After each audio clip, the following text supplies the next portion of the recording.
कई जीत बाकी है, कई हार बाकी है, अभी तो जिंदगी का सार बाकी है। यहाँ से चले हैं नई मंजिल के लिए, यह तो एक पन्ना था, अभी तो पूरी किताब बाकी है। हेलो फ्रेंड्स, आप सभी का स्वागत है मेरे चैनल मोटिवेशनल जोन पर। आज मैं आप लोगों को एक ऐसी स्टोरी सुनाने वाली हूँ जिसे सुनने के बाद आप अपनी लाइफ की किसी भी मुसीबत या यूं कहें कि किसी भी परेशानी से आसानी से बाहर आ सकते हैं। तो चलिए शुरू करते हैं इस मोटिवेशनल स्टोरी को। एक समय की बात है, शिया और अदिति दोनों बेस्ट फ्रेंड्स थी। वह बचपन से लेके बड़े होने तक एक ही स्कूल में पढ़ी। शिया के पेरेंट्स बहुत अमीर थे, लेकिन अदिति के पेरेंट्स इतने ज्यादा अमीर नहीं थे। वो मध्यम वर्ग से संबंधित थे। वहीं दूसरी ओर शिया को बचपन से ही बहुत लाड प्यार मिला। वह जिस भी चीज पर हाथ रखती, उसके पेरेंट्स उसे वह ला कर देते। उसने दुखों को तो जैसे कभी महसूस ही नहीं किया था। वहीं दूसरी ओर अदिति को दुनियादारी की काफी ज्यादा समझ थी। अदिति अपना सारा काम खुद करती थी। वह अपने पेरेंट्स से कोई ज्यादा डिमांड भी नहीं करती, क्योंकि उसे मालूम था उसके माता पिता के पास इतने पैसे नहीं है कि वो उसकी सारी डिमांड्स को पूरा कर सके। इसीलिए उसके पास जो कुछ था वह उसमें ही अपनी खुशी ढूंढती। जब शिया और अदिति बड़ी हुई तो वह कॉलेज जाने लगी। लेकिन एक दिन शिया के साथ कुछ बहुत बुरा हुआ। शिया की बॉडी के कुछ पार्ट्स काम करना बंद कर देते हैं। डॉक्टर ने बताया कि शिया को पैरालिसिस हो गया है। उसके हाथ और पैर ने काम करना बंद कर दिया। शिया को हॉस्पिटल में एडमिट किया गया। अचानक यह सब हो जाना उसके लिए बहुत ही दर्दनाक था। शिया अदिति से कहती है वह ऐसी जिंदगी नहीं जीना चाहती। उसकी जीवन जीने की इच्छा खत्म हो गई। अदिति खिड़की पर खड़ी होकर शिया की ये सारी बातें सुनती है और शिया से कहती है, क्या तुझे पता है मैं अपनी आंखों से क्या देख रही हूँ?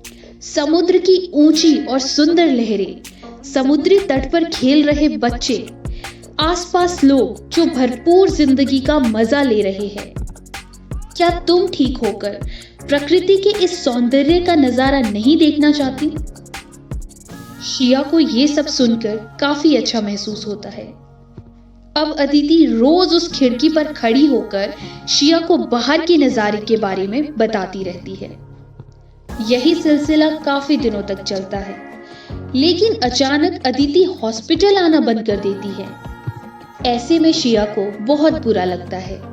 वह सोचती है कि अदिति उससे परेशान हो चुकी है, इसीलिए वह हॉस्पिटल नहीं आती। लेकिन शिया अब जल्द से जल्द ठीक होना चाहती थी, ताकि वह देख सके कि उस खिड़की के बाहर क्या हो रहा है। फिर एक दिन शिया बहुत हिम्मत करके उठने की कोशिश करती है, लेकिन वह गिर जाती है। वह फिर से उठने की कोशिश करती है, वह फिर से गिर जाती है। इतने में नर्स वहां पहुंच जाती है। वह शिया को देखकर बहुत अचंभित रह जाती है।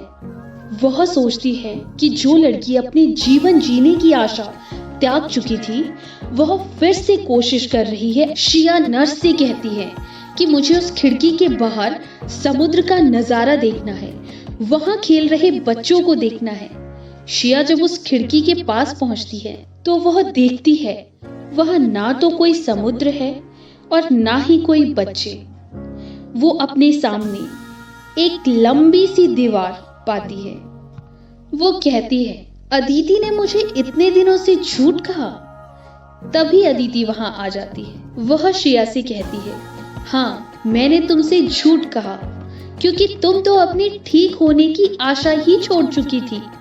पर मैं तुम्हें तुम्हारे कीमती जीवन का एहसास दिलाना चाहती थी कि दुख मुसीबतें ये सब जिंदगी का हिस्सा होते हैं। हमें इनसे हारना नहीं चाहिए, बल्कि अपने बुलंद इरादों से और इस अनमोल जीवन को जीने के लिए मुसीबतों से हर हाल में उभरना होता है। अदिति शिया से कहती है, जो मुसीबतों को चकनाचूर करके फिर से जीवन जीने की कला सीखता है, वही तो जिंदगी का असली सिकंदर है। ये सब सुनकर श्रेया की आंखों में आंसू आ जाते हैं। वह अदिति से कहती है कि तुम्हारी मोटिवेशन की वजह से आज मैं फिर से अपने पैरों पर खड़ी हो पाई हूँ। जी हाँ, हमारी लाइफ में भी कुछ ऐसा ही होता है। जब मुसीबतें हमारे सामने आती है तो हमें लगता है हम इनसे नहीं निपट सकते, इनका सामना हम कर ही नहीं सकते। हम ये तो जैसे भूल ही जाते हैं कि ये मुसीबतें बड़ी नहीं हैं, हमारे हौसले बड़े हैं। इन मुसीबतों को तो एक ना एक दिन खत्म होना ही है, तो क्यों ना हम इन मुसीबतों को अपनी सकारात्मक सोच, मजबूत इरादों से जल्द खत्म कर दें। आई होप फ्रेंड्स, आप सभी लोगों को इस कहानी से जरूर कुछ सीखने को मिला होगा। मिलते हैं एक और नई कहानी के साथ। तब तक के लिए अपना ध्यान रखिए, सुरक्षित रहिए, खुश रहिए।